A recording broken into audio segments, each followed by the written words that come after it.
Hello, people. If there's any people, oh, there's a person here. Is that Angel? Angel, is that you, sir? Madam? Who's here? Okay, guys, listen. The best thing ever is happening. Oh, I have 0 people here. Uh-oh. That's okay. I can talk to myself. So, anyway, what was I gonna say? Um, okay, Angel's here. It says 0 people are here, so I don't know what's going on. Anyway, so there's a bunch of sumo people.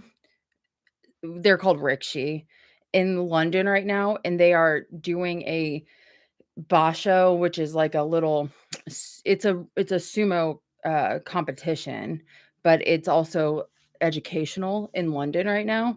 And they 4 of them, and some of them are my favorites, walked Abbey Road. And it's just the verge of interest that no one would ever want except for me. I'm just very happy about it. So, anyway, how's everybody doing? Can you guys hear me okay? There are 3 people here, so let's see. Nice, as you do. Yeah. Let's see.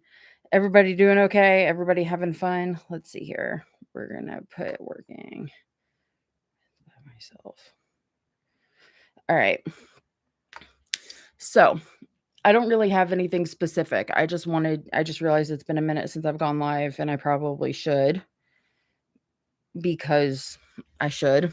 So yeah. Oh, cool. Yeah, Angel is my collaborator on the Live Aid video, but Angel also does fire sign chats, and he did one with me, and he's working on it. He's going to have it out before I have Live Aid out for sure. Yes, hello people, talk to me. Guys, I have to have something to talk about. Please.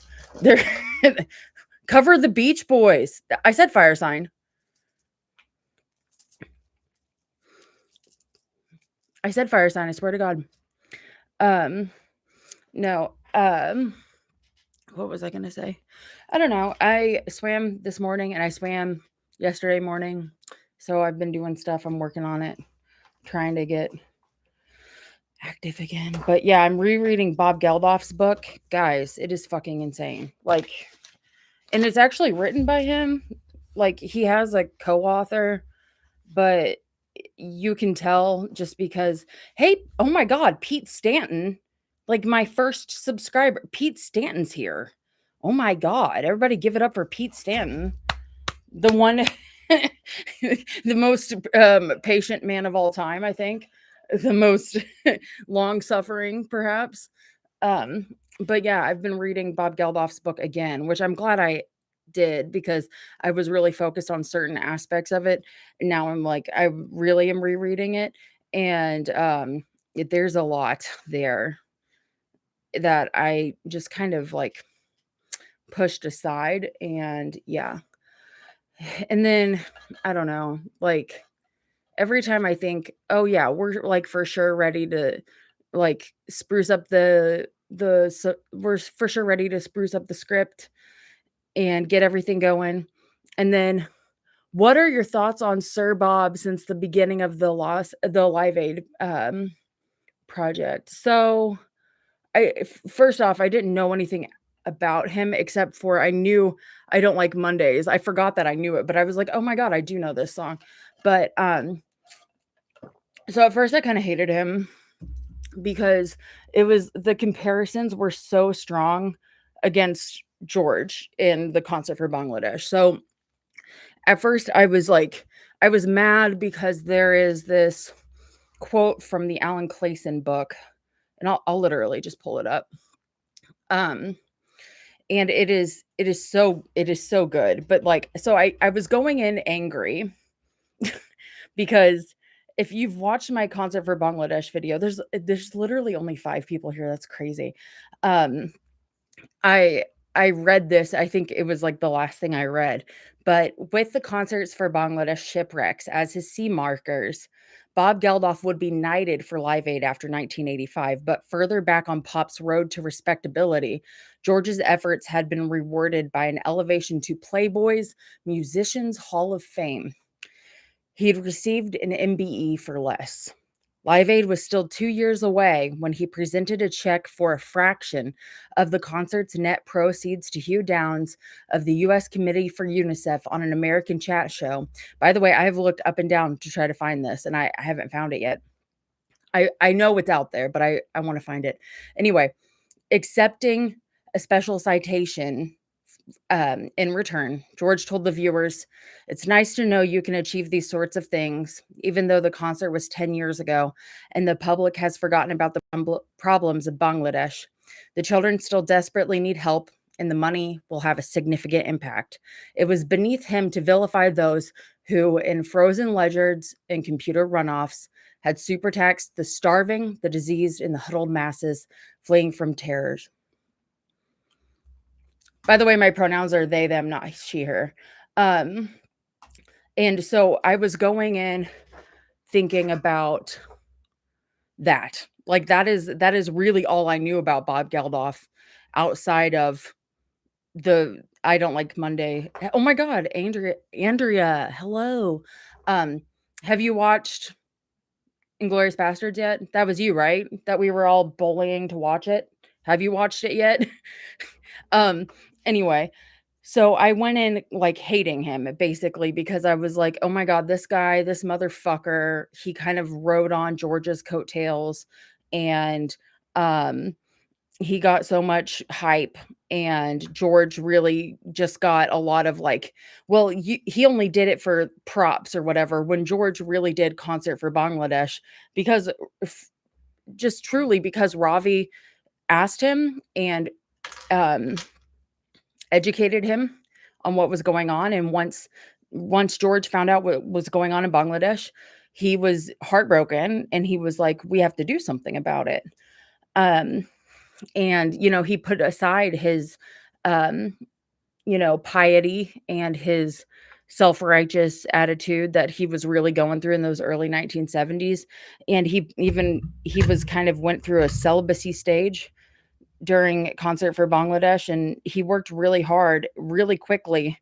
And I really, when I started the Live Aid project, I really wanted so badly to compare the two, and it's hard because it it took a while for me to get there, but it definitely eclipses Concert for Bangladesh, and I hate that. Like, I wish that always want the Beatles to be, like, the most important thing in the world, you know? But then it's like, that's just dishonest, and that's just you. That's just what I want. Um, so, because Live Aid has there's, of course, the material world, the Concert for Bangladesh, or the Bangladesh, um, foundation that's still going today. So he's still benefiting them. But there's just hey, I'm doing okay. I'm surviving. I'm doing okay. If you guys didn't catch this, I don't think we had 2 family members die last week, like 2 days apart.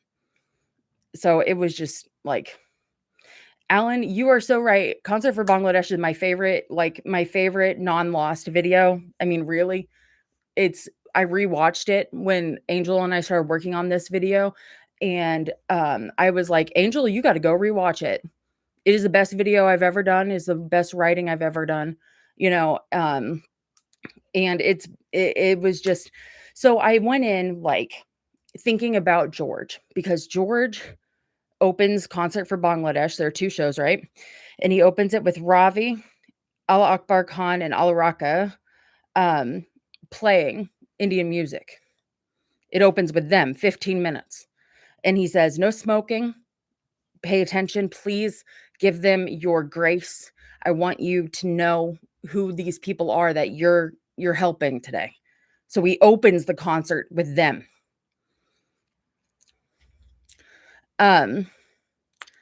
Marcus, just pay attention. Just wait, Marcus.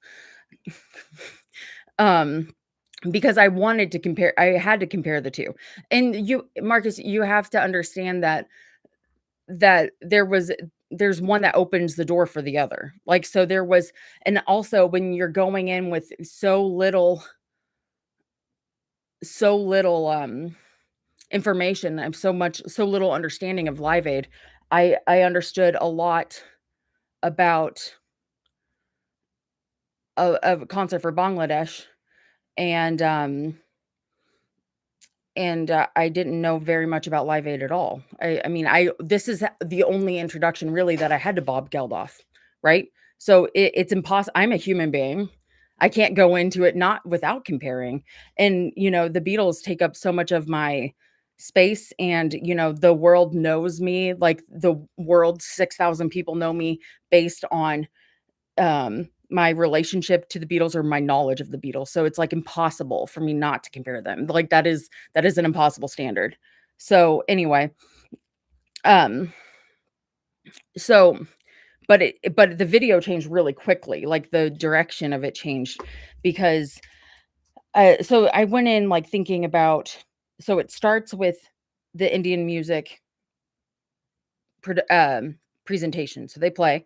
Then George puts up a CBC presentation, 10 minutes of what's going on in Bangladesh. And it's just devastating shit.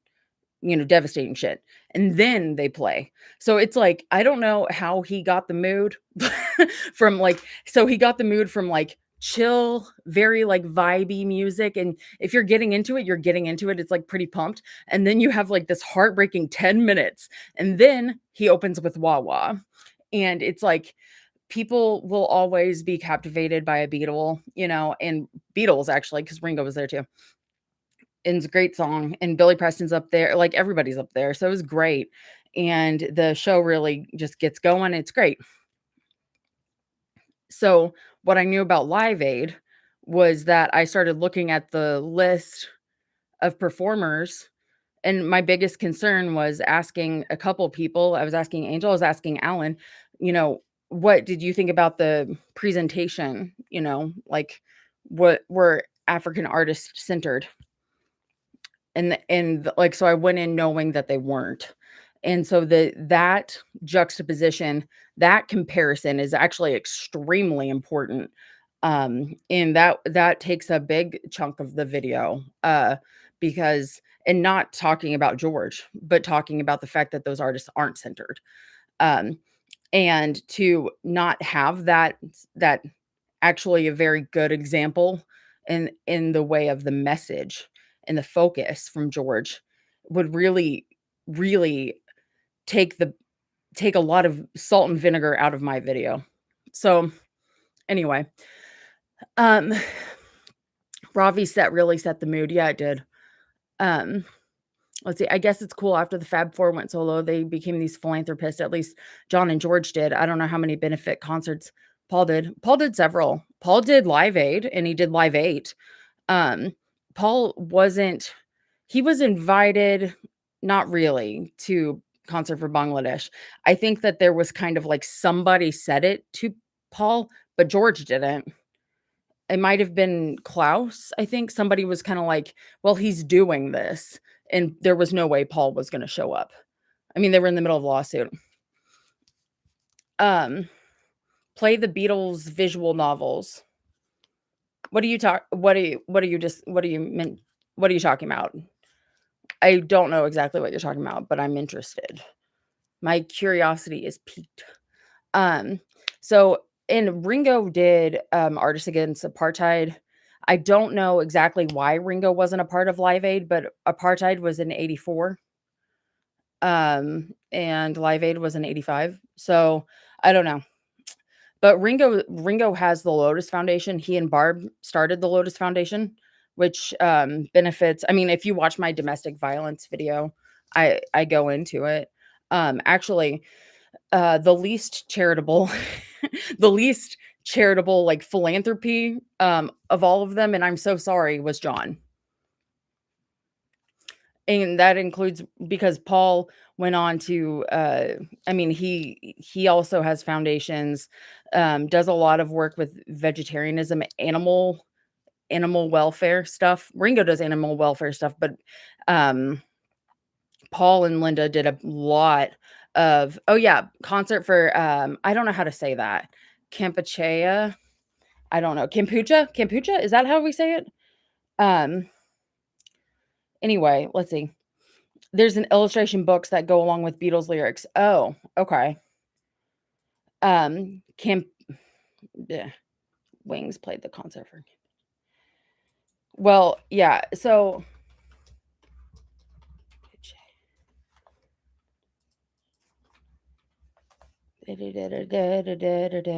hang on.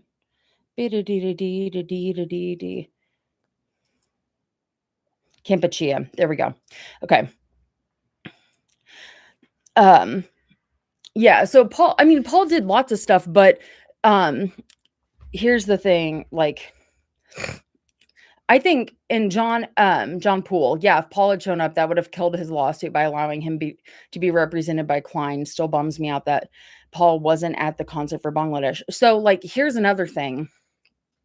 Can't remember what it was, but I have it somewhere. Everybody has it somewhere. It's a handwritten note to from John to Paul that never actually got sent, as far as I know, where he was asking Paul to do a show, and he said, like, it was a benefit show, and he said, "It's for charity. No Klein if that's not cool."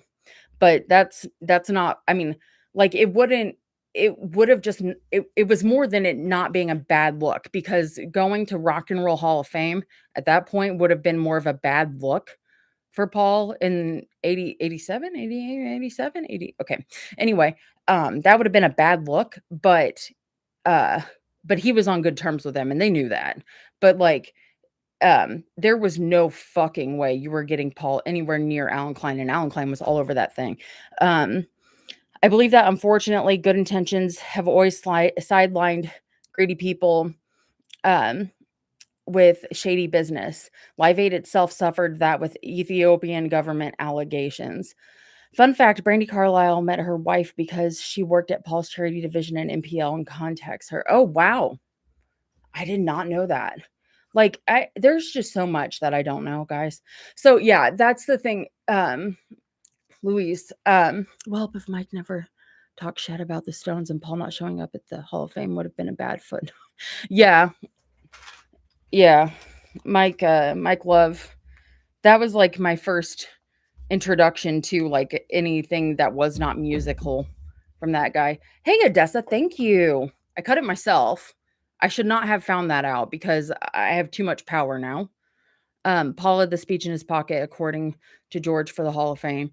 Well, I know that I don't know a lot of. Hey, Mark, I don't know a lot of details, guys. Mark was at Live Aid in Philadelphia. Yeah, I cut it myself. I know. I should not have found this out. I need to fix the bangs because I recut them. Um, and they're like a little uneven, but that's okay. We'll fix it. Like it's because I've got this crappy, insane cowlick, you guys. Okay. See, this is backwards, so I can't fucking see myself properly. Where's my I need something with a mirror. I need something with a mirror because I can't see shit backwards. 21 in the chat. Okay. So, all right. So here it is. This little bitch ass thing right here, it will not go straight. It won't do it. So it's like throwing my whole game off because it's making my part all weird. Anyway, so I need to fix the bangs, but we're at that point. I thought that comment by George about Paul having the speech in his pocket was a joke. I don't know. I would have to look into it. I don't know anything about that outside of the actual speeches and such. What is this? We need to figure whatever the fuck that is out. Okay. We'll figure it out. Just chill. Sorry. By the way, cars. I love that. No, I'm just kidding. I want to apologize for sounding confused about the Bruce Springsteen set during our interview. It took me a quadruple take to finally get what you mean. Oh no, it's fine. Okay. Um, so Bruce Springsteen had been on tour, and he donate their stage was already set up at Wembley, And it was Wembley, right, Angel? Because I'm not on crack, right? Like, it was Wembley, right? Or was it Philadelphia? Somebody tell me. Anyway, he donated, like, the stage set. He was like, "Take the stage set," but he did not play. But his name was all over the place. Like, they wanted Bruce Springsteen so bad, and that's probably part of it, um, is that, like, that you thought that he was there because they wanted him so bad. They played Wembley the week before. Okay. Because I said it was Wembley, and then I got all confused. Not gonna lie, I loved your hair when it was spiked just now, early 1980s rocker vibes. When I like, if I let my bangs go crazy, I look like Linda. And, well, anyway, it's not gonna go, but it looks like Linda, and I fuck with it, honestly. So, I kinda am letting them do whatever they want. This is my hair air dried. I don't know what happened, but I got some skill that was I don't know.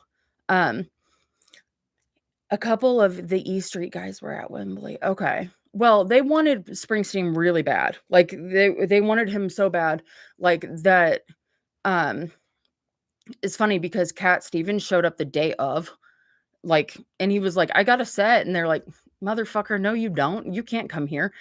Um, and and they were like, "No, you don't, we have this all set up." "Hey, Jenny, thank you." Oh, yeah, she is.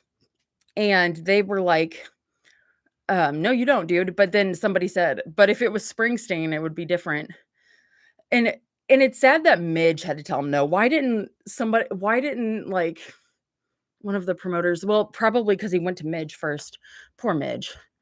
Oh, my hair is like Chucky Finster's. Jesus Christ, that's so funny. No, I fuck with this hair.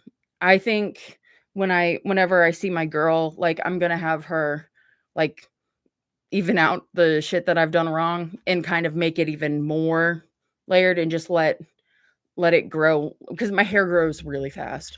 But, how is your ankle, by the way? It is good. So I am back in regular shoes. Not trying to brag, but look at my granny shoes. Look at this shit. My mom got them for me. She's awesome. So anyway, I love these things. Even though I was wearing these shoes when I rolled them, they're great shoes. They're very comfortable.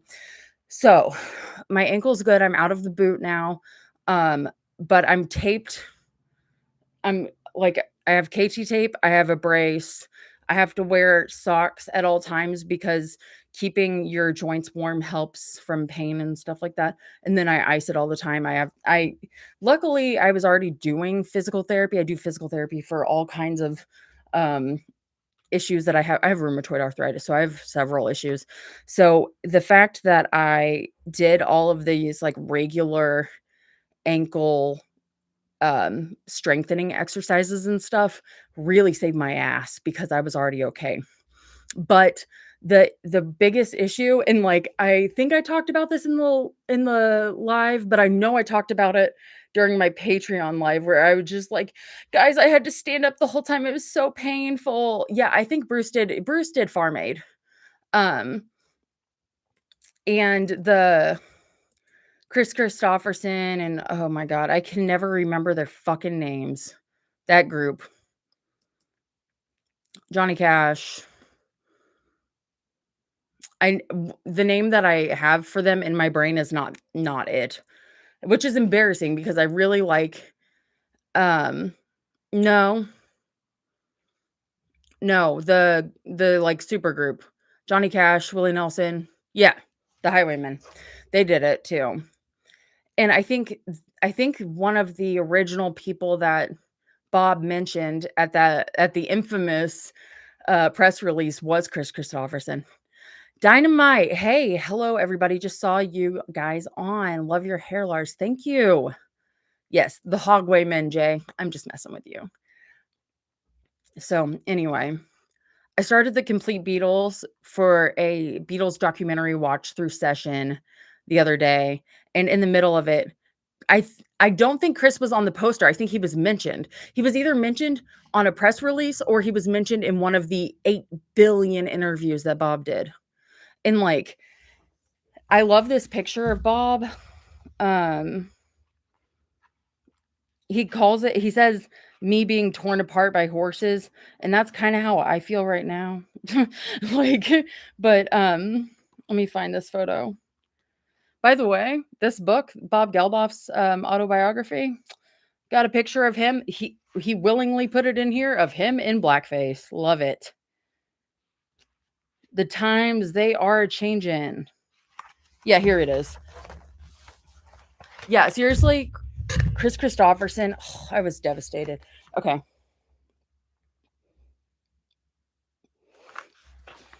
No, I don't think Chris was on the poster though. Let me find it. One moment, please.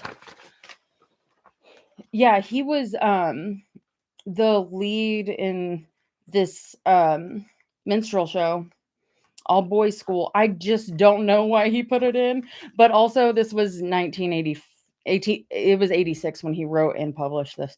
So here it is. I will not be including this in the video because it's just not apropos. But he's right there. That's him. Deliver Me to Nowhere. Which one is that? Is that the Bruce Springsteen movie biopic? Did you do something with your hair? Yeah, I cut it. I cut it myself. I will not be seeing it. I'm not really like, no offense, but I never got into Bruce Springsteen. That could change, but thank you, West Anthony. Appreciate it.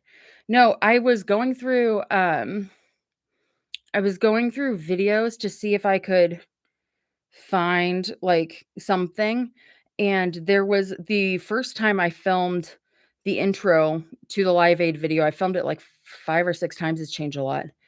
My hair looked very different. Let me find it. Just weeks ago, like 2 weeks ago.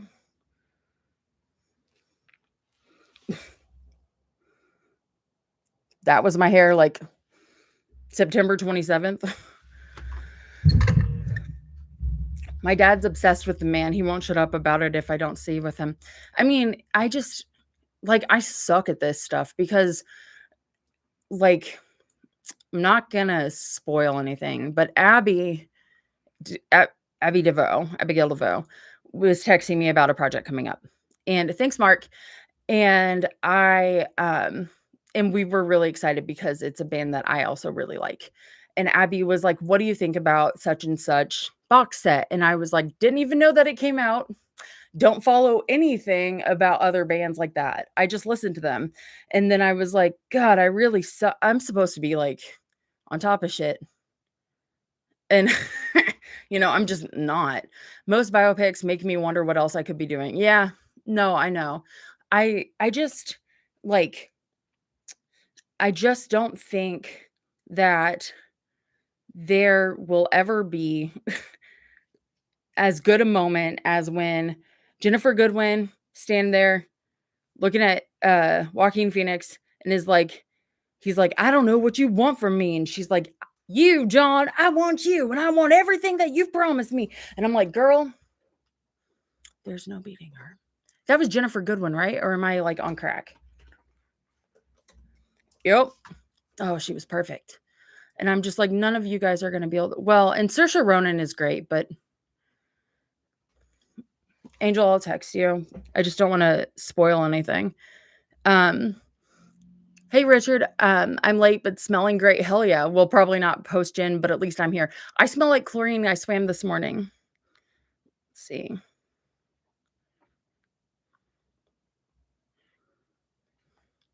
Yeah, and it was crazy because Joaquin Phoenix and Reese Witherspoon both had to like learn how to sing properly to do that. And I think they did a great job. And I grew up listening to Johnny Cash thanks to my father. Like outside of the eyebrows, one of the only things that was good that he gave me my brother, the eyebrows, good nose, bad joints. Thanks, Raj.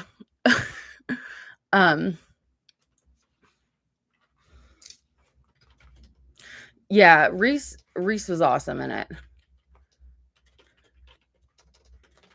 Ugh. I haven't seen a biopic, period, that I liked since then.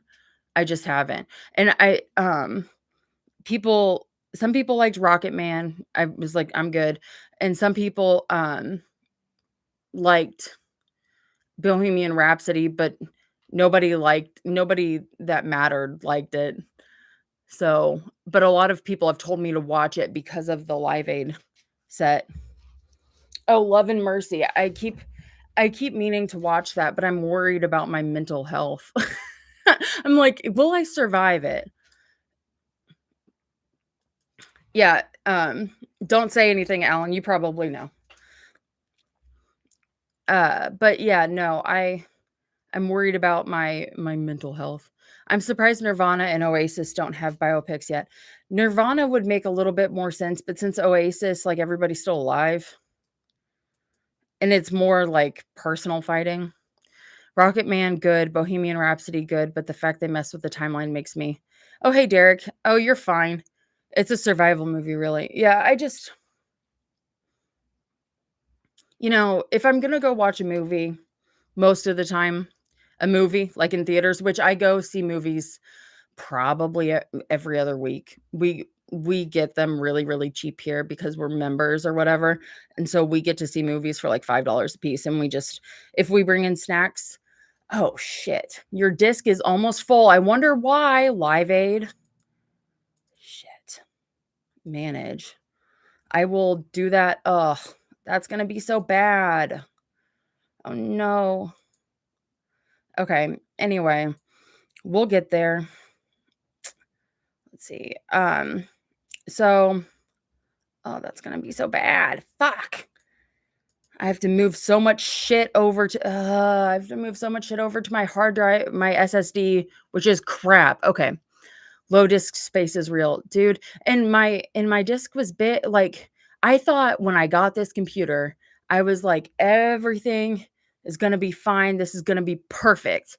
And you know why it was gonna be perfect? Because I was just a journalist. I was just a fucking editor and journalist. Because when you work in this day and age, you're doing both. You're not just one. And I didn't have to worry about anything at all. I was like, "We're good," and then I started doing videos, started watching Lost again, and I was like, "Oh, I'm gonna do a video, and it's gonna be fun." "Start a YouTube channel," they said. "It'll be fun," they said. Was it really? Oh, no, that's funny, though. West Anthony. Low Disk Space was the name of my prog ska, band in high school. That was hilarious. Dannon plays '60s, Brian Cusack plays '80s Brian. Um Let's see. Everybody keeps telling me Better Man Robbie Williams biopic is the best biopic, but I'm not interested in Robbie Williams. Well, at least I know some of Robbie Williams' music. Like I know a couple of Bruce Springsteen songs. Like, hang on. Let me take a look see. I don't know. There's a lot of I mean, and people ask me all the time, "Have you seen this Beatles biopic?" And I'm like, "Have you seen this Beatles movie, like, fictional movie?" And I'm like, and then it's like, "Have you seen this documentary?" And I'm like, "Not in 3 years, and I have learned and forgotten a bunch of shit since then." Okay, let's see. I think I'm gonna have to hear some of these songs to recognize them, because I don't recognize the name "Dancing in the Dark." I know "Born to Run" and "Born in the USA." I'm gonna have to go listen to some of these. I probably know them. Um, let's see. I liked "Nowhere Boy" too. I actually own the DVD. Um I've been watching the channel As It Should Be with Paul Bertolino. I don't know who that is. Um, let's see. He loves the Beatles, but I think he only likes McCartney solo stuff. I'm I'm not very good with the solo stuff. I'm a sucker for any Beatles biopic. It can be a hate watch at times. Courtney Cox was in the music video for Dancing in the Dark. Ooh, there you go. So I have seen The Hours and the Times. I have seen Two of Us, and I get I get requests for that one all the time, like, "Please do the 2 of us." Do 2 of us, and I'm like, "It's fan fiction, I don't wanna do it." And then, people want me to do Yesterday, which I haven't seen, but I've seen the John Lennon scene, which actually makes me, like, viscerally angry. Uh, and I'm like, "That's just not it's not gonna work for me." Because everybody's like, "Oh my god, it made me so emotional." Yeah, Hours in the Times is the Epstein one. The same guy who plays John in Hours in the Times plays John in Backbeat. Oh my god, you guys, I have something to share.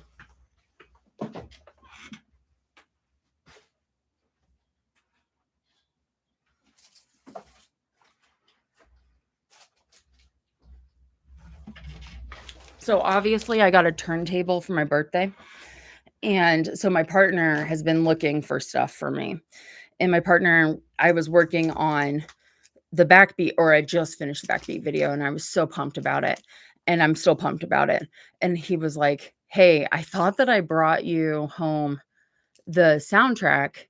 Nope, this is Backbeat on Laserdisc."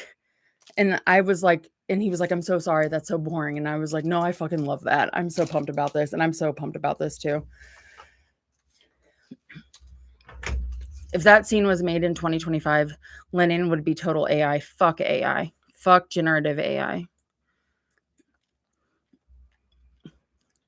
Why did I love Two of Us knowing it's fiction? Because people want a happy ending.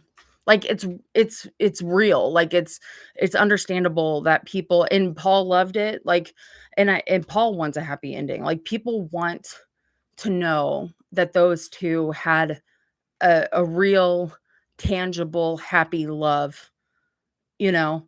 And so it's a comforting watch, and their mannerisms are good, but I love Jared Harris so much, and I loved him way before I loved the Beatles, and so I have a really hard time, like, suspending my disbelief. Fun fact, Lars, the guy who played Lennon in those 2 biopics played Lennon in a BBC short film, Snodgrass, in an alternate reality where he quit in 1962. Interesting. I'd heard that he'd played it in something else, but I didn't know that it was an alternate reality. Every time I see Aiden Quinn, I just think of Benny and June. Um, yeah, no, I just like, I don't know, man. I just I liked the Ruddles mockumentary. I thought that that was really fun, and whoops. Um, I don't know. It's hard, man. Like, it's hard out there for a pimp, you know? Biopics are hard. I just feel like because I really liked A Complete Unknown as a non Dylan fan. I was like, "This is a great movie. This is a" I thought it was a great movie. I thought it was really interesting. I thought that the acting was really well done. I liked the Johnny Cash portrayal. I was happy with it. I was really pleased with Edward Norton's, depiction of Woody of Guthrie, and so I was like, "Man, this is awesome," but a lot of Dylan fans were like, "It sucks." Hey, Garrett, pop in to say hi, compliment the new cut. Thank you. And reiterate my anticipation for the Live Aid video. I got to go back to bed now. The graveyard shift is oof. Yeah, go back to sleep. My partner works that shift too. He's asleep. A biopic I liked, despite not loving the group, was Straight Outta Compton. Okay, there we go. Forgot about that. I love NWA a lot. So I really like Straight Out of Compton too. I'm a Dylan fan and I loved it. Good. Even Christopher Eccleston played Lennon. It's hard to cast the part. Paul had way better castings over the years. It depends on the Paul. The Backbeat Paul was really good, and the Midas Man Paul was perfect. Blake Richardson was perfect. I still don't understand the upcoming Sam Mendes biopics casting. I'm like, they better have the mannerisms down. And I'm gonna be really tough on I forget his name, the guy who's cast for George, because it's I'm really I've not been impressed, really. Except the Backbeat guy had a good accent, but the vibe well, yeah, so, Aaron, he did a really good job with John, young John, and, ooh, that's a tough story. How much do you guys know about that? Let's see. Where are you? And I'm so sorry. No, that's not what we're in. I cannot see you, cannot hear tonight. I need somebody alone with. Halloween on Christmas. What all do you guys know about Aaron Taylor Johnson? The guy who played Lennon, this kid. You guys know anything about that? They've casted Linda. Yeah, so they casted her with Saoirse Ronan, which I believe that Saoirse will be I think she'll be great. I think I don't know anything about the actress cast for Yoko, but I think she looks good. Okay, so yes. So Aaron Taylor Johnson was 17 when first off, his name was Aaron Johnson when he played this role, when he auditioned for Nowhere Boy. He auditioned at I do not like Patty Boyd's casting. It's really hard to capture her genre. I like Amy Lee Wood though. I just think it's going to be hard because the accent is very different. But I think she will be able to depict if they go this way, Patty Boyd's hardcore depression really well. So anyway, he was 17. He auditions for this role alone with Sam Taylor, the director, like 20 years his senior, I forget how old.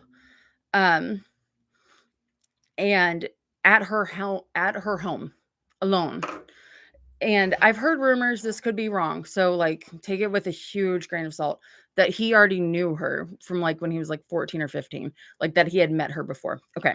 So I guess Sam Taylor says at this point, "Oh my God, I was so taken with him, blah, blah, blah." I don't see Amy Lou as a Mo Starkey at all. I see Mo Starkey like as someone who's like super punk rock. And so they play this and they direct this, and he's 18, and there are photos of them on set together, and it is disgusting because it's like she's old enough to be his mom. She's got a kid like 5 years younger than him. Like it's crazy. And right after the movie wraps, right after they go through promo and everything, suddenly they're in a relationship. He's a baby and she's old as fuck. And I don't know what she did to groom that boy, but she did. Like, and I felt he did a really good job at portraying the difficult to understand and like the part of John Lennon that a lot of people, I think probably before 2010, didn't really like want to talk about with John, like this emotional guy. Everybody wanted to talk about like the working class hero, like that kind of guy. Well, yeah, Woody Allen and Soon Yi, yeah, that was his fucking stepdaughter. Anyway, so they get married, and it's like everybody has been worried about him. I'm still worried about him. He's like older than me. He's got like he's muscly as fuck, and I'm still just worried about him. I'm still just like, we believe in you. We believe in you. Anyway. Lars, no matter who is cast and what the movie is, people will not like something about it because it will interfere with their idea of the Beatles. Yeah, like free Aaron Taylor Johnson, I agree.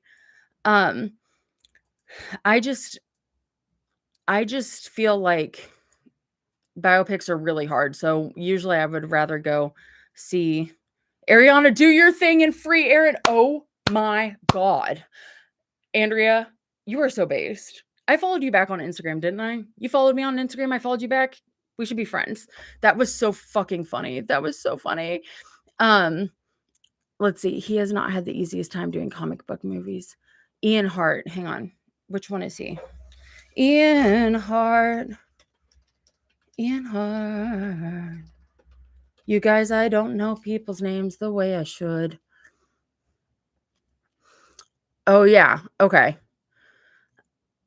So he's done let's look at his IMDb outside of seriously, like, the fact that he was in Backbeat and I already forgot his name, that just all that does is show you how fucking stupid my brain is when I get involved. He was the John Lennon guy, like, the I get involved in some new project and I lose my entire brain. He was Professor Quirrell, and I never put that together. He was in Escape from Pretoria, which I really liked.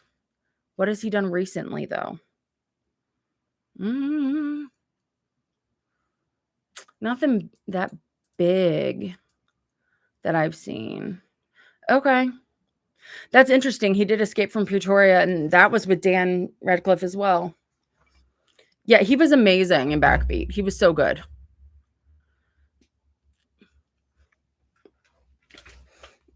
It's just hard. Like, I do worry sometimes. Like, I don't worry, I think, as much as most people, like, in my position do about, "Oh, what is this going to do, like, the general public going to believe about the Beatles or whatever?"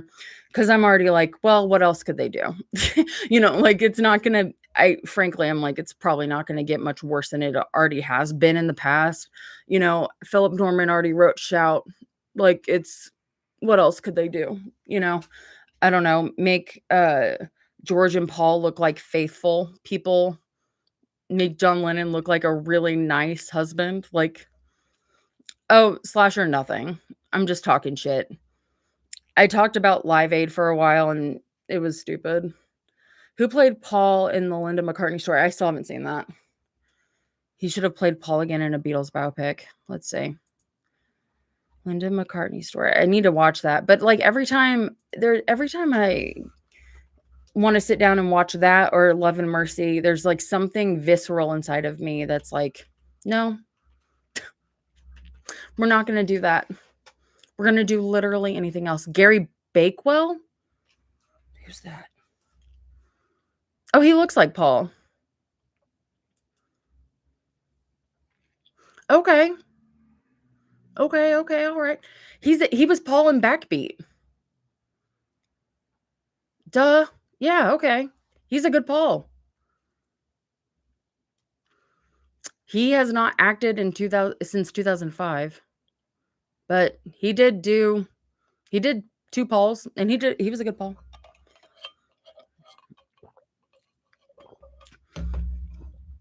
No, okay, Slasher. Amy Lou Wood is Patty Boyd. Sam Mendes is out of his mind. If they are actually going to talk about the level of depression and what Patty actually went through in her marriage with George, Amy Lou Wood's gonna kill it, but I'm concerned about the accent. She's gonna have to clean it up hardcore. But the teeth are correct. Like, Patty was, like, made fun of, called bunny teeth, like, literally from modeling agencies.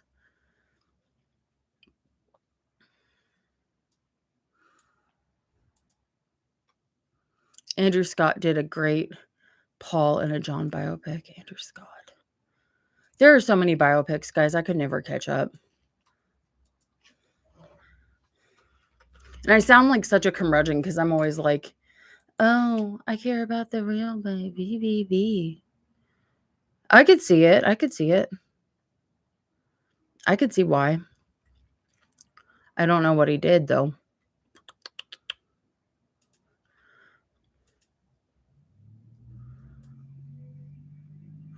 Oh, I wasn't even talking about the teeth. I just don't see the resemblance.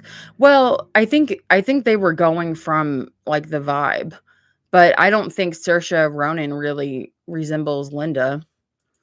Linda is a very interesting looking lady, but I don't think that they were I think that they were always gonna now, don't take this wrong, guys, but, like, we're talking about conventional beauty. They were always gonna have to find somebody who was, like, prettier than Linda, like, prettier in the conventional sense, because Linda is tough and she doesn't wear makeup and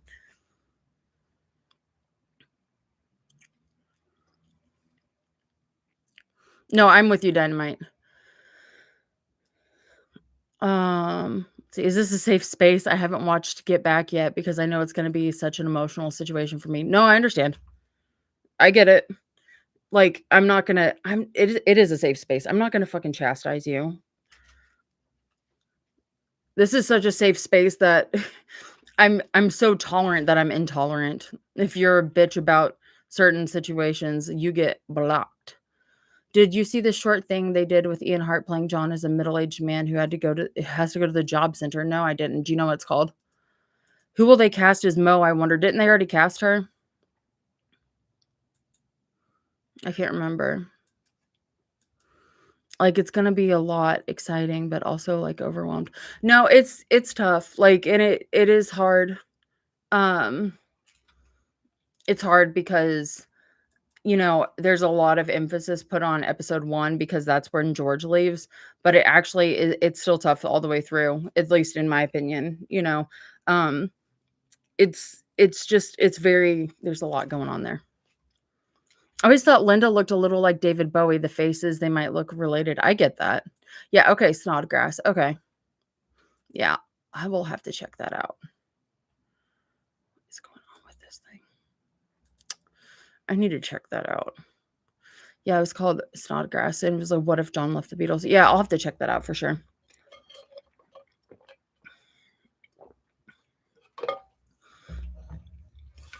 I do not think that Barry Keoghan looks enough like Ringo. I just don't.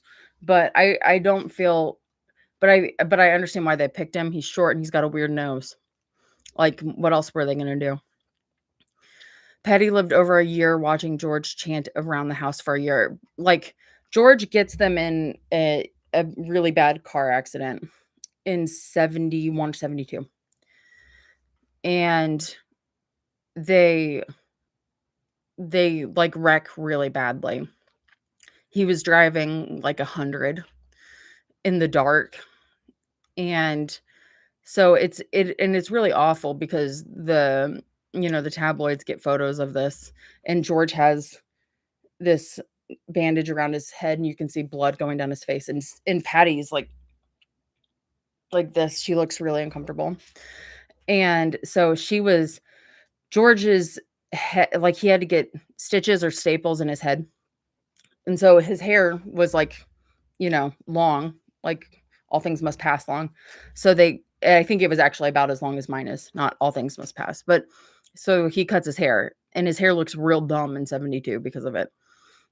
And Marcus Thompson, Barry Keoghan is probably the best casting of the 4, which is pretty sad to say. I agree. So they get into this really bad accident, but Patty had really bad whiplash, and she hurt her back and her neck.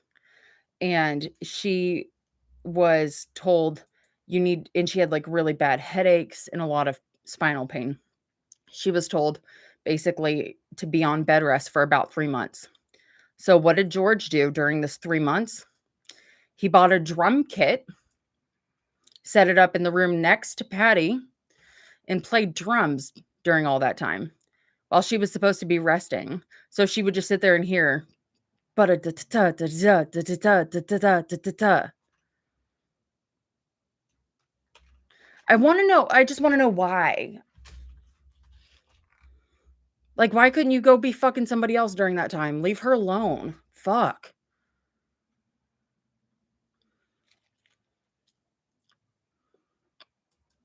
Do the Beatles just not need licenses? Oh my god, they need it.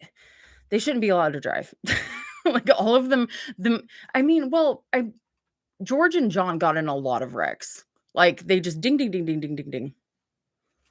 Paul didn't drive a lot, though. Paul took, a lot of public transport. He still does, actually. There's lots of photos of old Paul just sitting on a subway, just like a train or whatever, just vibing. Yeah, repossess the licenses ASAP. Yeah, I feel like sometimes I tell these stories about George or Ringo, mostly George, and people are always like, "What the fuck?" And I'm like, why don't people know these things? There's been so much emphasis on Patty getting with Eric Clapton that people just, like, forget that Eric Clapton was George's best friend, saw everything that was going on, saw how she was being neglected, mistreated, and started basically, I mean, like, I know that this is an overused word, but, like, grooming her for this situation. He started manipulating her, like, for this situation, and George did not give a fuck about Patty. Like, he just she was I mean, she was essentially like a trophy for him, and everything that she liked, he wound up, like, taking away because she started liking when they when they turned into vegetarians, she was like, "Oh my god, I love this. I'm gonna start cooking, blah, blah, blah, blah, blah." So she starts cooking and it becomes like her passion. In her garden, she starts planting vegetables. She goes out and picks herbs every day and it's all this stuff. And then he brings in an Indian chef and then she's like getting ready to make dinner and he's like, "No, so and so is making dinner tonight." And it's like she said like everything I wanted to do, modeling, blah blah blah, blah blah blah, blah blah blah. He would just and then he had 2 assistants. I can't remember their names right now because my brain is on this loser. And so affectionate. And like Patty was like, I didn't feel at home in my own fucking home. There's so many people there. I read in a bio book, did Cynthia have an affair with Magic Alex? I think it was false information. So basically what they tried to do because John had already been outed for his affair with Yoko. Sin goes on a trip, I believe, to Greece. Magic Alex was friends with all of them. He goes along. They all get wasted one night and he tries to proposition her. And she is, I mean, she's pretty tight-laced. Like she's got good morals. And she's like, no, dude, fuck off. And she was really annoyed with that. And Magic Alex goes back and says that they fucked, but they didn't. I believe her. George has to be a humble guy to go to Eric and Patty's wedding. Yeah, I mean, but, like, it's also shitty. Like, it's so shitty because so Eric goes up to her, 1971, and says or no, 1970, maybe 69, and he says, "Hey, if you don't leave George and get with me, I'm gonna start doing this for real." And it's like a little baggie of heroin, and she's like, "What the fuck? Of course I'm married to him. I'm not gonna go do that. I'm not gonna go do that." And he's like, "Okay, fuck you." And so he stops talking to her and he starts doing heroin full time. And the next time she sees him is at concert for Bangladesh and she's just heartbroken, and it's just like everything that he and George knew what was going like that there was something going on. Like he knew that Layla was about Patty. He knew that Eric loved her and he didn't try to, like, work on his marriage. She tried to work on the marriage too, but, like, she was hopeless, and he just kept fucking everybody that she cared about. Shout out to Paul and his thing for buses. I think fans need to understand that these movies are not documentaries. My hope for them is that they are good movies, entertaining, that the actors catch the vibe, and that it leads to new fans. Yeah, I agree. Noel, Noel Gallagher has a history of buying cars. He's never had a license to drive, and he's always on the tube too. That's so funny. Yeah, George could be very selfish. Yeah. Yep. I mean, he was just like a really bad husband. I mean, and like Olivia has basically said that there was a lot of similarities in her marriage too. I mean, I think she was a lot more tolerant, and maybe a little bit harder handed, kind of kept him in line a little bit. People think George is this enlightened ball of light. No, he's a mess. He's like there's like 3 or 4 Georges. George's quiet beetle persona is all based on lies for legacy. He had a nasty passive aggressive streak. Well, so the quiet Beatles thing started from the Ed Sullivan trip, January 1964 or February, January. I don't care. I don't care right now. So he's sick there. Like they see, so you go and you see their rehearsal for the show, and Neil is standing in for George because George is super sick. George is not a quiet guy at all. Actually, if anybody's quiet, it's Ringo. And Ringo's happy to sit back and watch. George is very talkative, but George was really sick. So like you'll see if you go and see those New York photos, a lot of them are just Ringo, Paul, and John because George is resting. So he gets this like quiet Beatle persona from one trip. George has to be a humble guy. I just like, okay, wait a second. I just don't think that I think that George was that was a controlling move. Like that was like I think he wanted to look humble. And I really do love George a lot. Let's see. Jay Springer, he never said that accident. Team Patty give Patty Boyd a giant hammer. Yeah. Bang bang Patty silver hammer. I thought Layla was about people getting shot in Goodfellas. There you go. Eric showing up out of his head at Bangladesh must have hurt Patty to see. Think she was prepared. Like she knew how bad it was because George was one of the only people that was allowed over there. Um at the time, like he and whoever his girlfriend was at the time, they just kind of like locked the doors and got fucked up all the time. But would you say, Lars, that George being quiet maybe comes John and Paul being chatty and Paul thinking to keep his head down? No, I don't think that he was quiet. Like, I don't think he was quiet at all.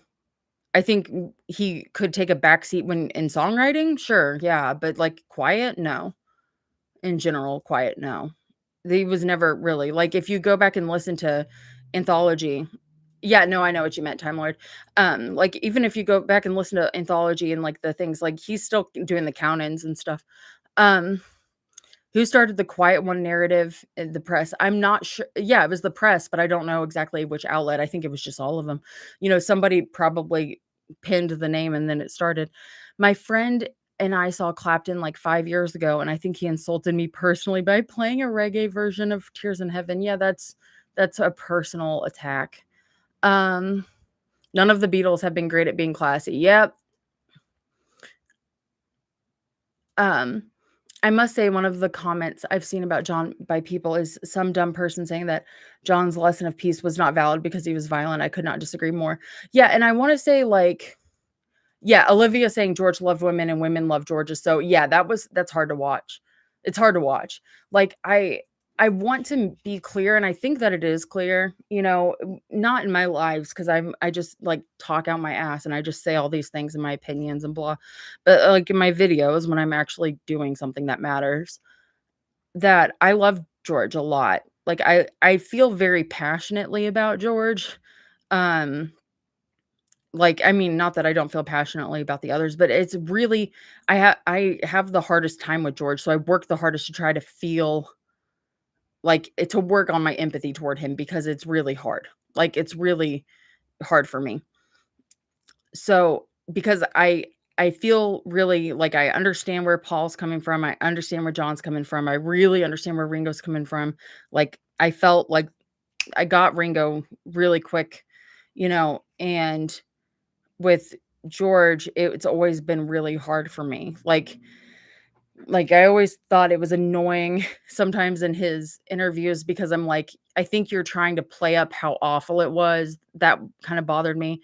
Yeah, and I thought he was insufferable too. But like I don't want to dismiss like in the same way that John has a legacy of violence, he also has a legacy of peace. We can't those things both stand. Like they both exist. And so I don't think that his history of violence takes away what he did to for peace and like his caring his passion for peace came from the fact that he was trying really hard not to be violent. And I think George really struggling with infidelity and all these other issues like he knew that he shouldn't be doing those things. But like he also found ways to justify them in certain spiritual situations and, like, he was like, "Oh" so I don't know if it was Krishna or a different deity that, like, had little maidens on every corner. He found things that made it okay, and George, I think, was always searching, but I don't have the same, "Oh, George" thing that I feel like a lot of his friends and his loved ones have about him. They almost they almost deify him, and it really I think that bothers me as much as a lot of George's hypocrisy, that I'm like, I don't understand it. I just don't get it, but I feel like I don't know. I don't know how to explain what I'm trying to say, but I don't wanna come off as saying, like, that I hate George because I don't. I just find him so it's just so difficult, and I'll always be trying to work on it because I just have such a difficult time with him. I've come to love George over the years, but when I was a kid in the 80s and 90s, I thought he was an insufferable old grump who always complained. I guess as I get older, I understand him. Yeah, John, I agree with you. Like, I understand. I'm working on it. Like, I feel like the George and Paul video that I worked on, it was me trying, like, I feel really passionate about that. I still do. Um, and I I feel like I was bringing some justice to their friendship, and it's something that I think about all the time. I think about that friendship more than I think about his marriages, and George's marriages. Um, and I just feel like it is just so misunderstood. John has literally said in quote that is sometimes the most violent people that strive for peace. Yeah, I remember the Dewey Cox movie. They parody the Beatles, and Paul tells George, "If you are the quiet one, why don't you shut up?" George was so chatty. John really wanted that redemption arc, and I think John wanted to find his own redemption. Like, John, I think he was always like, "If I believe this," and I think he believed really in peace and the messaging a lot. I think something he really struggled with was like, "If I believe this so much and I do, why can't I fucking control myself?" And that's what happens in the mind of an addict, and it's heartbreaking and it's difficult, and the mental health resources available in the 70s, it was just they were just not robust enough for what John needed, and he was obviously searching for help.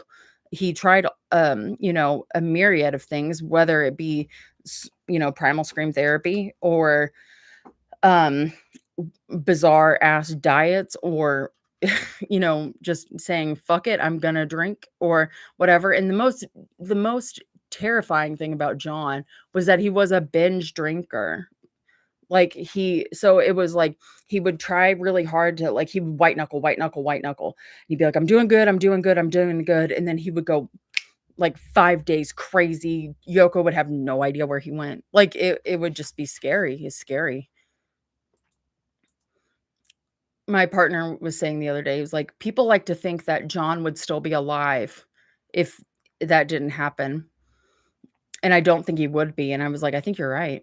I don't think he would be." Like, I don't know how I don't know the state of his liver or his kidneys or anything, but I think John, I mean, he was not going easy, and he was still like, "This one's hard for everybody because nobody wants to talk about it," but he was still struggling with heroin throughout the 70s, like, in the late 70s still. He still was he relapsed on it a couple times. Um as kids, we all think we're SpongeBob, but as we get older, we realize we're actually Squidward. And you know what? Justice for Squidward forever. Odessa, I'm Ringo, and I don't know how I got stuck with these loons. Yeah, I love Ringo so much. Ever since you put out that Paul and George video, I now see footage of them together, and, like, I just love them so much. There is this deep dive called Understanding Lennon and McCartney here that is just a collection of their story of the years. It honestly made me cry for days, and it's basically a collage. I saw that early on. I was really, like, hesitant to watch it at first because I was like, I don't watch other creators, right? And somebody commented and was like, "They're not, it's all interviews, like, direct quotes, sourcing." And I was like, "Okay, fine, whatever." And I've seen it, and it's really good. It wasn't there. I love those videos. Trepiding of all things. Do you ever notice the meditation peace musicians are the ones with the biggest ego? Yeah, they're comfortable inside their heads for hours and hours and hours. I wonder why. Have you seen the thing where John had tapes that were like, "I love my body. I can heal my eyes. I can manage my anger." No, that's so sad. Ah, there's that story in Keith Richards' book about George puking all over the place and overdoing it on coke and heroin. Yeah. And it was, I don't think John would have outlived George. Um, that's what I tell people who give me music recommendations. Yeah. Um, yeah, George Hader. No, I'm not. I'm not. I promise. I Like, you can ask Angel. Angel will tell you. I work the hardest to understand that guy. I think about George all the time. Ask Angel. Ask Angel, my collaborator on Live Aid and, like, my moderator everywhere and the person who puts up with me the most. Angel, do I not work my ass off to try? It's hard, man. It's hard. poor George. Like, he's so fucking weird. I just wish I would love to have had a conversation with him knowing that he like, giving him, like, truth serum. I want you to tell me the fucking truth, you know? It's just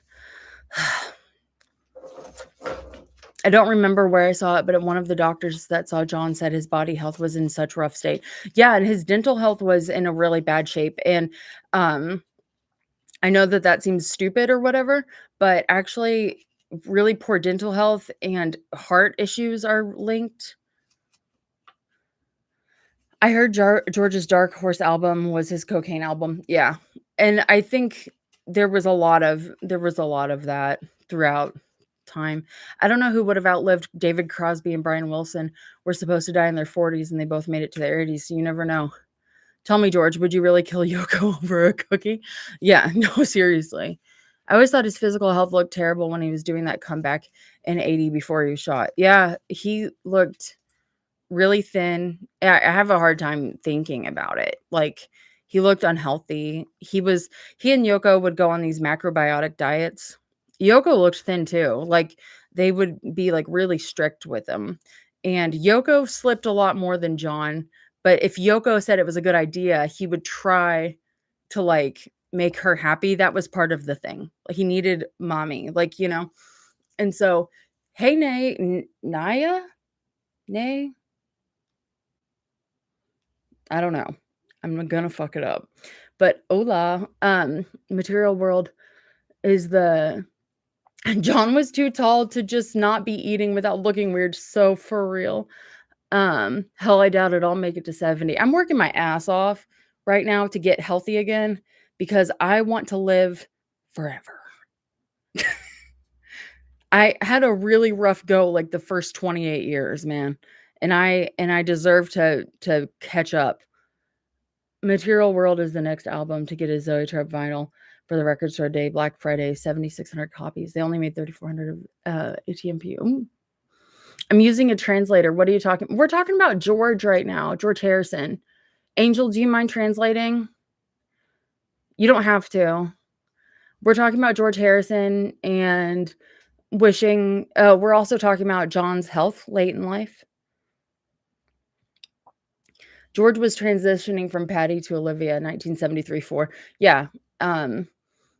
One thing I think Olivia understands George extremely well, but I think that she uh lets him off the hook a little bit, but she knows him better than I do, so I don't know, man. Maybe I need to take a page from her book, man. I need to stop being such a fucking bitch. We'll work on it. We're gonna work on it. We're working on it. I'm a human being. If Keith Richard has been able to live this long, who's to say John Lennon wouldn't have made it to the 2000s or even 2010s? I mean, this is a fruitless conversation.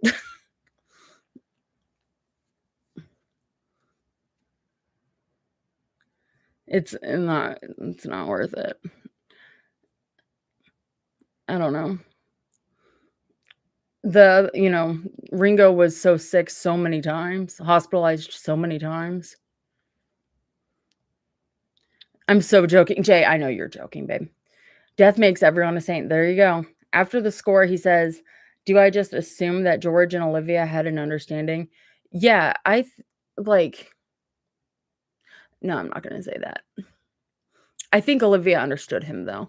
I wonder how much of George and Olivia's relationship was like a negotiation and how much of her was just bearing the antics. I think she knew how to be like, "Buddy," because he really respected her. She was already on a spiritual path beyond, she knew more than he thought she did and realized, "Oh, shit, you already and I think I don't think he respected Patty the same way. That's just a thought. That's not a but I think his love for Patty was extremely deep. I just think that there's just a different I don't know how to explain what I'm trying to say. These are just opinions that don't have any. Yeah, no, Ringo is literally immortal. I don't know he's Keith Richards, Mick Jagger, yeah. because it sounded like him and Patty went into wanting a classic relationship while him and Olivia wanted more of an understanding. How did George Harrison greet her? Was he bad? As far as I know, he barely ate. George Harrison ate like the at first they said, and Patty said that George hardly ate in like the early mid 60s, but that is patently untrue. I think he just didn't like what he was eating because he became really into the senses. So, very tasty, full-bodied, spicy, whatever food. He wanted bold, bold, bold, bold, you know? Um, and so he liked Indian food, he liked, all kinds of ethnicities and food, such like that. But the way that he was when he found food he liked, and you can hear him talking about it during Get Back, you can hear him it's so funny because people are like, you look at George and Paul signing the dissolution papers of the Beatles, blah, blah, blah, they hate each other so much. You can actually hear George going, "Are we going to lunch?" They go to lunch. They sign their divorce papers, okay? And then Paul and George and all of them go to lunch together. Like, I know that people just think that George just went to lunch with his no, they go together. They go to lunch together. Like, like, the anger was gone, you know? But George, George was kind of like, "This is my thing, blah, blah, blah." So Yoko ate one of George's biscuits, his cookie, and he called her a cunt that she did, and he, like, cussed her out. I don't know. I think that I'm assuming that he was already angry with her, but, you just don't touch Georgie's food. God, there are I've got lots of photos of that boy eating, and he's, like, excited. Yeah, and he did a lot of drugs, and he would lie about it and hide it. He was good at hiding it, and he would get really defensive and really angry. That's one thing, Ringo would talk about is, he's like this bag of happy, warm Jesus, not Jesus, but God and blah, blah, blah. And then there was a bag of anger. Like that's what George was. He was like really happy, really sweet, really fun, or really spiritual, or he was really angry. So if you were like, "Buddy, are you okay? Are you using?" He would get so defensive and angry that you're like, "Okay, I'm sorry. Let's go back to happy, whatever, de-escalate the situation because George he was not one to admit, like he was not going to admit. Whereas Paul, I mean, he's going to gaslight you, but he will admit on national TV, "Yeah, I used LSD, but it's your fault." I never heard of any other band that broke up the way the Beatles did, like in a divorce court. I'm sure that there are plenty of other bands that broke up in court, but um the more I've learned about bands from Live Aid, because there's 70 acts over here. The more I've learned about other bands, I'm like, the more I'm like, Jesus, the Beatles really loved each other and they cared about each other a lot because some of these people really, they really fucking hated each other. On October 12th, I turned 16. Happy birthday. And they gave me a Beatles CD. It's from A Hard Day's Night. Really liked it. It's my first Beatles album because I only had a pin. Happy birthday. That's an awesome first CD. I just got the CD as well. This one? I just got this actually really recently. There's an interview of Ringo saying he never ate a cheeseburger. That is as hard to believe as George never using drugs. Ringo was really picky though. So I don't know if he saw something on it that grossed him out, especially like I don't know how John or Paul or George had their cheeseburgers or Mal or whoever. So if he saw something on it that grossed him out, or if there were like certain vegetables or something, he might have um had like a predisposed notion about it. Hey, Marcus, you're Brit, right? Um like 60s or something? Were hamburgers like a thing out there? Or was that more American? Somebody answer me. I know we've got some Brits in here, and I know I'm pretty Marcus Thompson. Time Lord, answer me, bud. Do you know? He said in an interview that he never had a pizza, so I can believe it. Yeah, like, by the time he was in America, in the 70s, he was already very set in his ways. To be fair, the first burger my GF ever had was, like, last week, and she's 30, so, yeah. I mean, I never had Ethiopian food until I was, like, 26. I never had Indian food until I was, like, 20-something. No, I'm not a Brit, I wish. For some reason, I thought you were.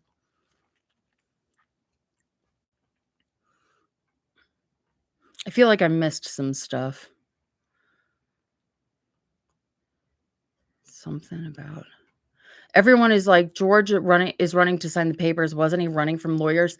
He was running from somebody that I don't know if he was running from lawyers or running from the Pops because he was mad about people being there.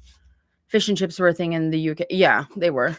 Fascinating. Burger has always been a sandwich, and sandwich has always been as perfect as soup. I love Ethiopian food. Ethiopian food is amazing. I'm hurt, Lars. You didn't remember I was a Brit. I completely forgot. I'm so sorry. I have a hard time sometimes. Oh my god, I'm so stupid. Still a thing. Let's see. We're all the Beatles vegetarians. John fell off a lot. Like he tried to be veggie. But I think the less influence he was around the others, um, he kind of fell. But I don't know when Ringo became a vegetarian. I really don't know. Which is crazy now that I'm thinking of it because I should know that. But he's a vegetarian now. He's crazy. He's a smoothie boy. My god. Joe Walsh says he smells like kale. It's just so funny. Like I couldn't be a vegetarian. Too much love for sandwich. I gotta tell you, man, I love steak. I love steak so much. Medium rare. I can't do it. I was vegan for 3 years, man. But we're not going to talk about those details.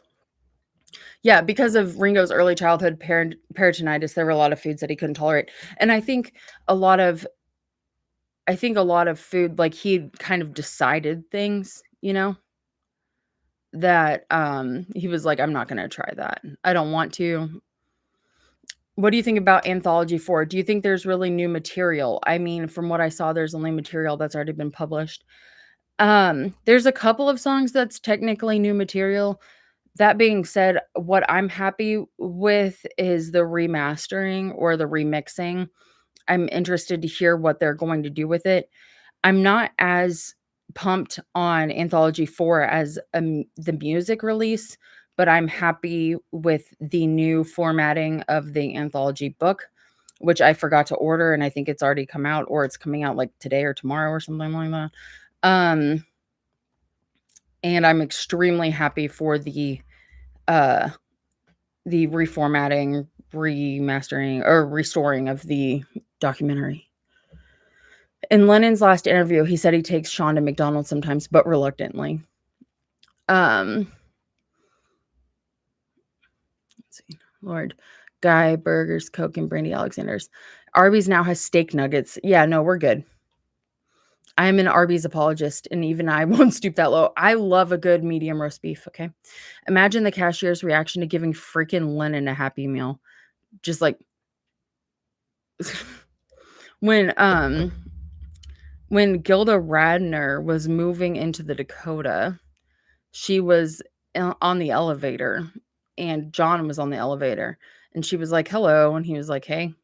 And so it's quiet. They're going up, and John farts, and they just sit there, and she's like, and it was so loud, and she said it had a tail on it, and she just started laughing so hard, and then he started laughing, and then he goes, "Welcome to the Dakota." Do you like the BJs? I love the Bee Gees, and I did watch that documentary, and it made me so sad but happy.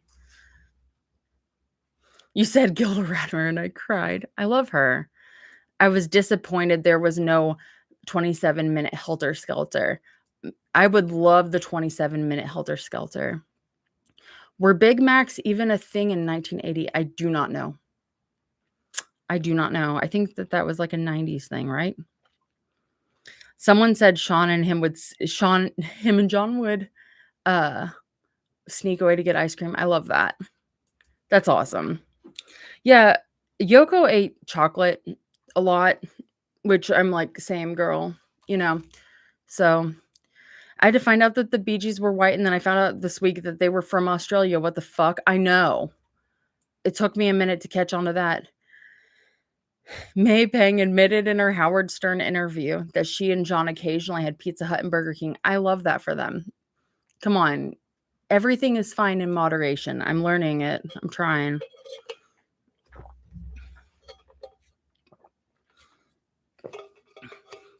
The Bee Gees are white.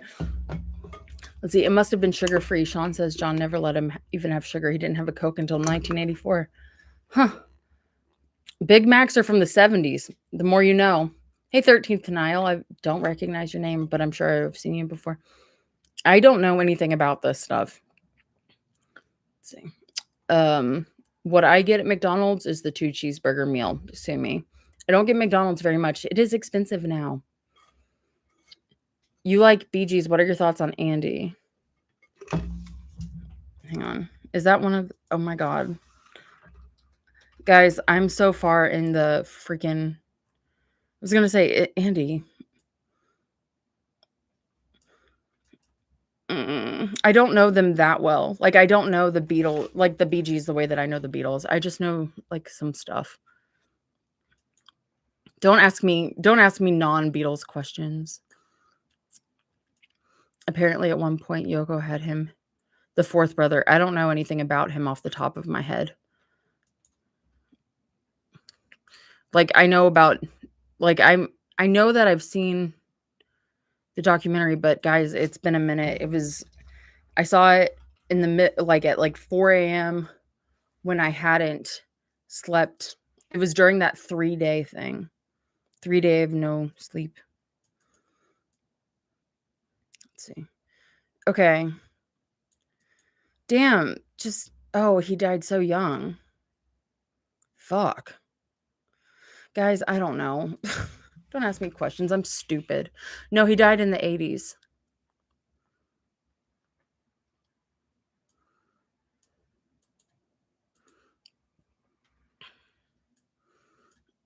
His big hit was Shadow Dancing, as if I know what that is. Oh my God. I'm so like uncultured and dumb. I don't know why I'm doing that. Like, I'm always like, you guys should not listen to me. Why are you guys listening to me for anything? Go watch my lost video and then stop listening to me after that. Like, my God, I'm so worthless. Ugh. Let's see. He had many hits in the 70s written by his brothers. Oh, there you go. Dude, that's so devastating. She's so young. Shoot. Someone tell Bono that the mill is back in. Sorry, I just got a comment on.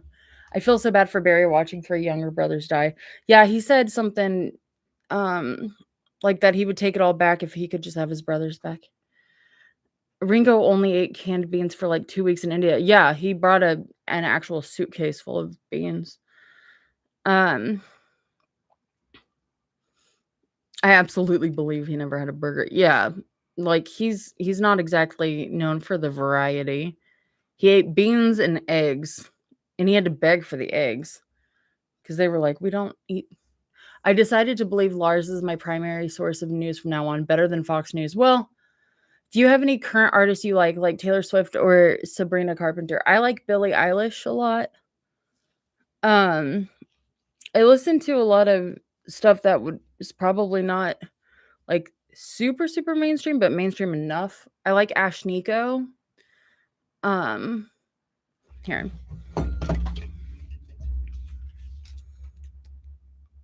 Joji just came out with a song.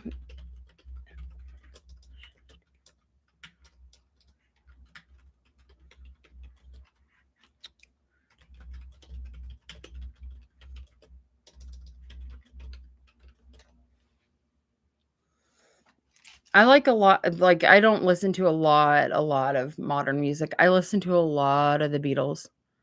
A lot of the Beatles. From what I've heard of Sabrina, I like it. She's a little too country for me. Um, my pronouns, guys, are they, them, not she, her. Um, I don't like any of those people. I'm sorry.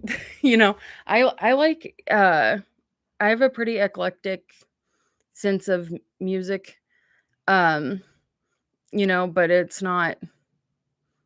like, I don't feel like a lot of the stuff that I listen to would be popular with the chat.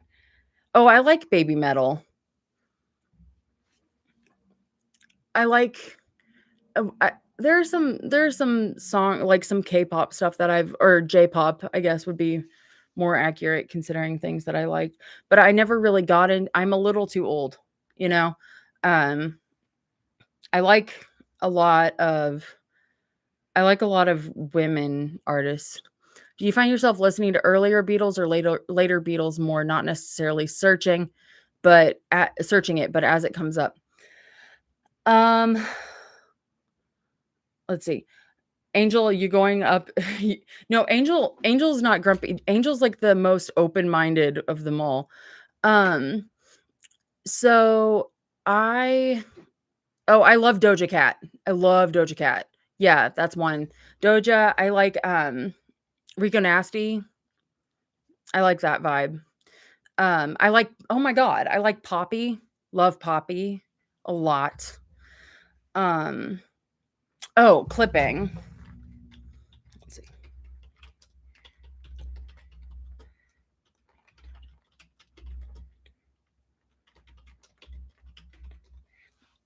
Um, let's see.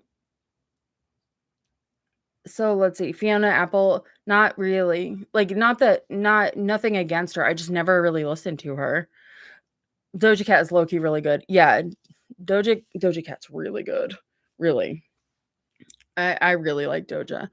Um, I mean, honestly, I've liked some of the some Cardi B stuff. Mm. Oh, I have at times liked Miley Cyrus's stuff. Her is great. I just don't listen to her very often. Oh my god, Harry Fitzgerald of the Inner Light podcast. Harry has co-hosts a George Harrison podcast. You guys should go subscribe to it wherever you can get podcasts. The Inner Light podcast. Also, as we go along with Angel, my moderator and friend, you should go subscribe to him. What are your bracelets? They're all my friend Dree. You might know her as Fab4 Loco on Instagram or Twitter or whatever. She made me all these Beatles friendship bracelets. So we've got this one just says Ringo. This one says oh my god, okay. It says okay, AITETL. Oh, okay. The love you make is equal to the love you take. Like, and in the end, the love you make is equal to, this is Get Back, and it's got all the Get Back colors on it. Let's see. This one is I Get By with a Little Help from My Friends. This one is All You Need Is Love. Let's see. There's more inside of here. Now and Then. I Get High with a Little Help from My Friends. And Babies in Black. Yeah, guys, go subscribe to Angel. He's so close to 300. Please go. Do you like any band singers of the 2000s like Linkin Park or Evanescence? I used to really like Linkin Park. I haven't listened to them in a long time, but I used to really like them. Nothing against it now. I just kind of, things grow and kind of evolve. Is Nicki Minaj still around? Nicki Minaj is still around. I don't listen to her as much, even though I have liked her attitude at times. I just have issues with her personally. She just like her personal life gives me the ick. How is Live Aid going? Seems like a ton of work. It's going. That video is going to be probably between 10 and 12 hours. I hope Lars and people, we don't think you're snobby. We don't think you're snobby, Time Lord. You're not snobby. Like, because these are all artists I listen to, but I cannot explain to you to the degree that like 80% of the music I listen to is Beatles. Like that's all I listen to. And then that 20% is like whatever.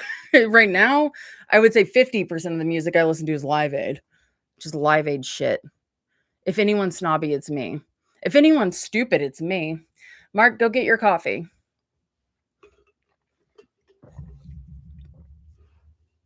So, Live Aid is going to be literally I yeah, so I'm ADHD, but my therapist thinks I'm autistic, so as well. So I get you. Like, neurodivergent as fuck. Um, no, the Live Aid video, it's like I've filmed a bunch of stuff with like readings and stuff like that, and I put the timeline together just to see how long uh what I have is, and it's raw, but I don't have the actual full script film. Like this part is not filmed. So what I have that's raw right now is 15 hours. Um and then the script itself, I'm assuming will probably land like 4 or 5 hours. Um raw, so it'll probably be like 2 hours. So I'm expecting to be about 10 to 12 hours for the YouTube version. The Patreon version, just fuck off. Like it's going to be like 16 or 17 hours. I'm not kidding. Um I'm not actually a snob, but I have every Steely Dan album, so it looks like I am. No, you're good. Um the hyper focus on the Beatles by the neurodivergent must be studied truly. My thoughts and prayers go out to editing Lars. There are 3 of me if you didn't know this. There's writing Lars, filming Lars, and editing Lars. Editing Lars is super smart and cool, and I can't wait to meet them right now. I need them so badly. It'll be better than the CNN documentary. And the CNN documentary is good. Like it's good. It's just there's just a lot of research. Like, a lot of scientific journals. This is the Live Aid video slasher that we're talking about. And that I wanted to have it out like right now. Um but like I've filmed the intro. I filmed the first, let's see. Is this 19 pages? Yeah, 19 page. I filmed the first 19 pages already before, but it's changing. It's already changing. So I have to refilm. But because I'm rewriting it. And that's just how it goes. I was asking which one this is. Wait. Oh, no, which one is this? This is writing. Writing Lars. Writing Lars is fucking insane. Like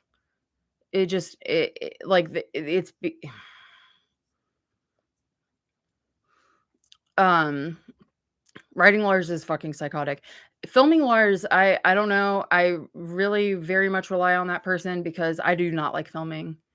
Filming Lars doesn't like filming. Editing Lars doesn't like filming. Nobody likes filming. Put all 3 Lars in a fight to the death. Who will come out on top? Probably editing Lars. Well, no, writing Lars is mean though. Filming Lars can be extremely mean. I don't know, man. I don't know. All 3 Larses are kind of a little shady. The Brian Wilson fandom might be a neuro D thing. Yeah, for sure. You're a better writer than me. Well, I would hope so, Angel. I'm a fucking writer by trade. Like, I went to school for that. How do you find the time to do all this? The amount of effort is staggering. So I'm a freelance journalist. So right now, actually, I'm not taking any extra journalism work. Like this is all I'm doing right now. Other than like applying for jobs, like part-time jobs. This is all I'm doing. So I would say like I usually, if I don't have like bad migraines and stuff, which I have been having a lot of shit, like I would work like 60, 70 hours a week. And the problem is that I like love it. So it's easy. Like it's easy to get crazy. But it's the like, oh my God, I'm exhausted. I'm so tired. I hate myself. Like that's real, but it's a like it's a labor of love. Okay, so hang on. I love these questions. I want to talk about my shit so badly. So what is freelance? Oh, freelance like um it's one word. And freelance means that I work as a contractor, like for myself, and I will work for newspapers mostly, pretty much only these days, but I edit for all kinds of publications as well, digital, radio, whatever they need.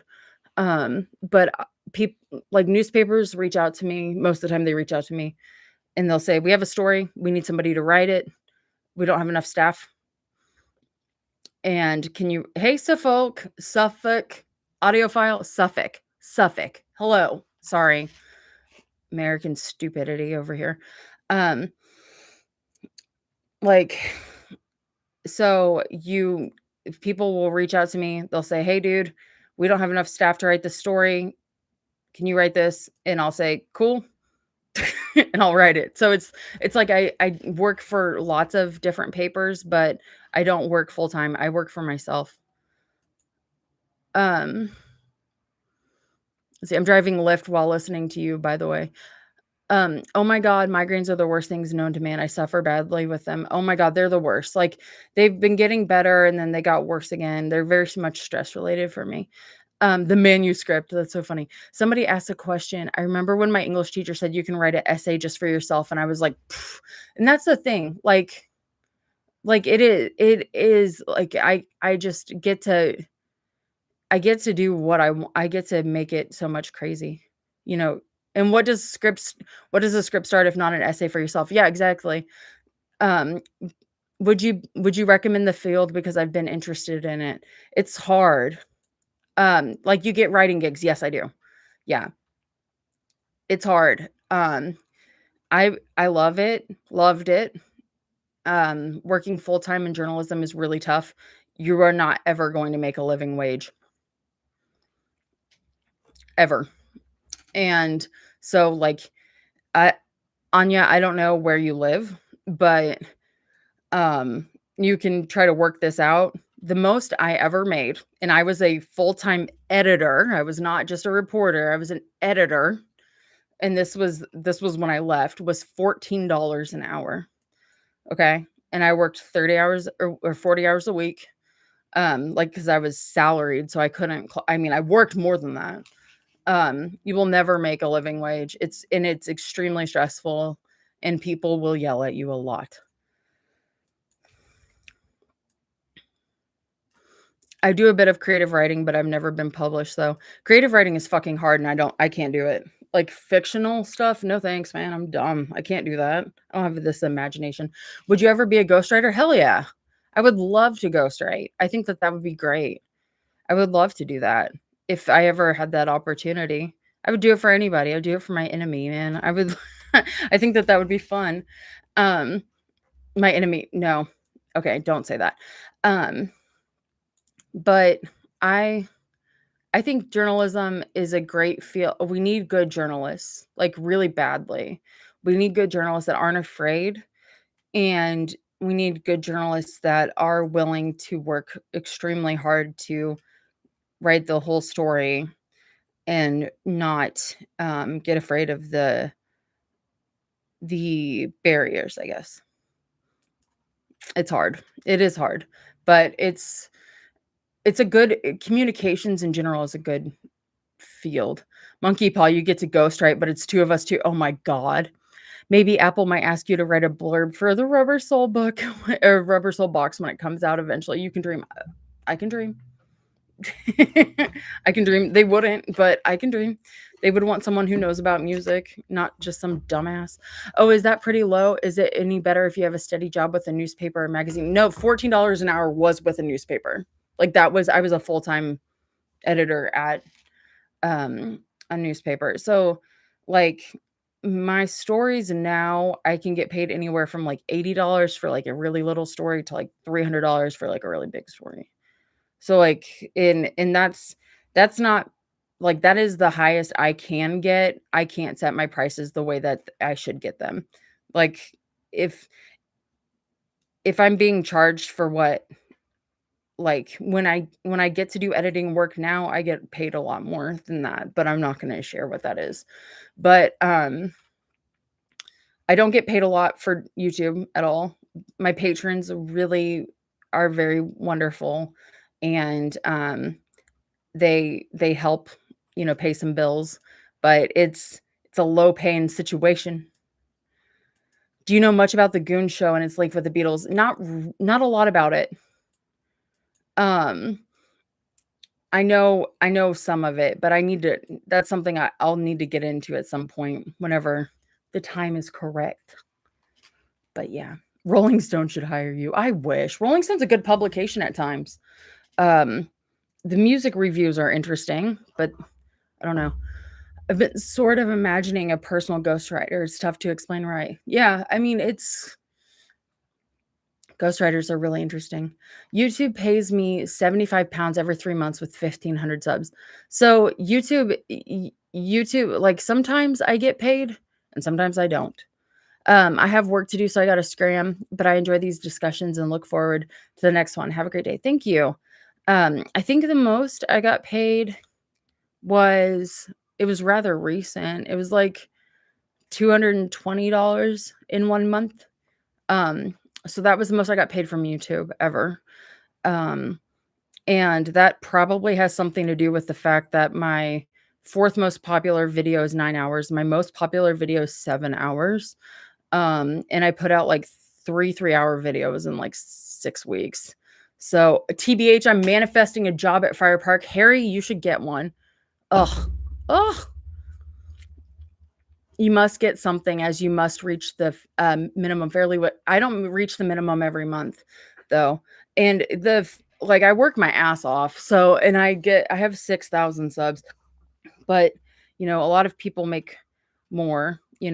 Um, well, um, so, oh my god, I didn't make anything from YouTube until I put the now and then video out. Like, because you have to make, I think, $100 or something to get anything. So it takes me 3 months to make that. Yeah, like that's I mean, but I do have patrons that help, but it just pays um it just pays the bills. Some not the bills, it pays some bills.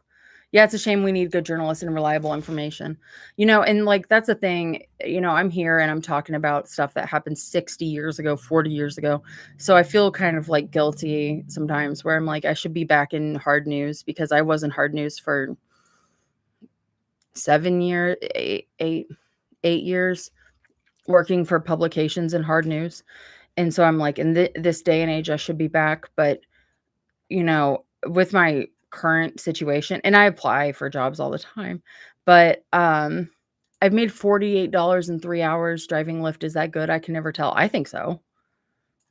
I mean, I would I would love to make that. That's great. If you like it, I don't know. I don't know, but see, that's the thing. Is it good? Because then you have, like, the wear and tear in your car. Hey, Jackie. And you have gas. I don't know. Um, but I'm not gonna share how much I make on Patreon, but it's not like a lot. It's just it's helpful, you know? It is just helpful. Um, but yeah, let's see. I've learned that people love divisive videos. Anything for an argument will get you views, but I won't stoop that low. Yeah, I mean, I've made like clickbaity titles, I guess, but even then, they're not that clickbaity, you know? I don't know, like, people like to argue with me sometimes too, and sometimes people are really mean, but the mean stuff really gets filtered out now because people can't call me fat anymore because because I cut out some of those words. I have sub, 50K miles, luckily, on my car. That's good. No, I get that. I'm just annoyed at the system that underpays these jobs. Yeah, it's tough. Like, it's in I mean, I remember one of the papers I worked for, my insurance was like a third of my check. It was crazy. It was like, Jesus Christ.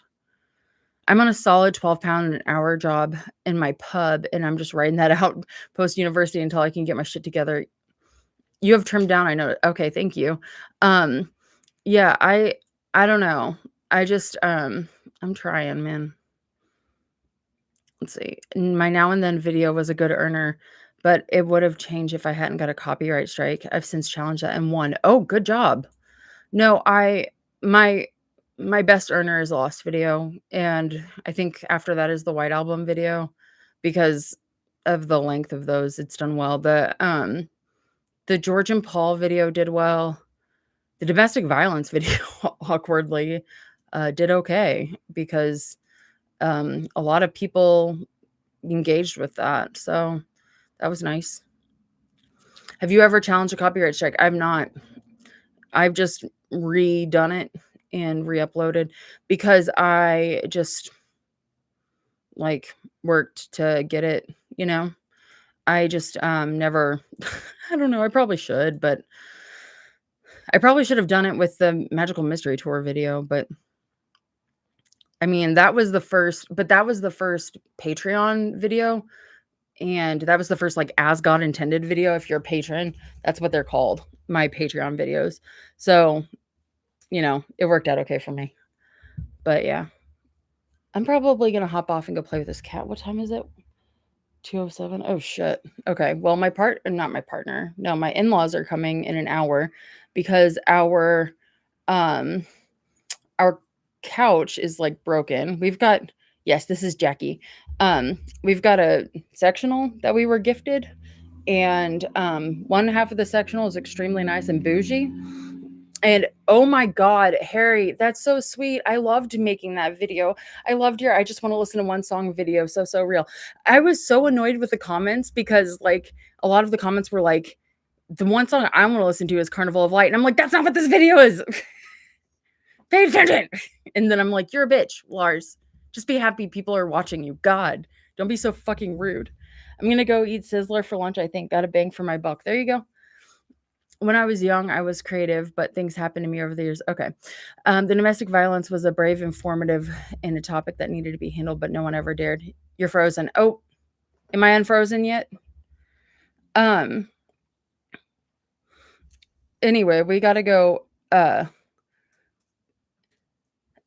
Jack is driving me crazy. He's about to start stepping on my cue. This is the cue for, like, get off the computer. Anyway, so our couch is broken, like the small part of the couch. And so my father-in-law is coming. So my partner and my father-in-law are gonna go do that. And usually I would probably try to help, but I'm just not very handy that way. Like, I can hang some shit, but am I still frozen? Okay. Anyway, I'm gonna hop off here. I think I'm frozen for some people and I'm not frozen for other people. But I gotta go deal with this cat and stuff. I love you guys. And y'all come back now, you hear. All right. Bye.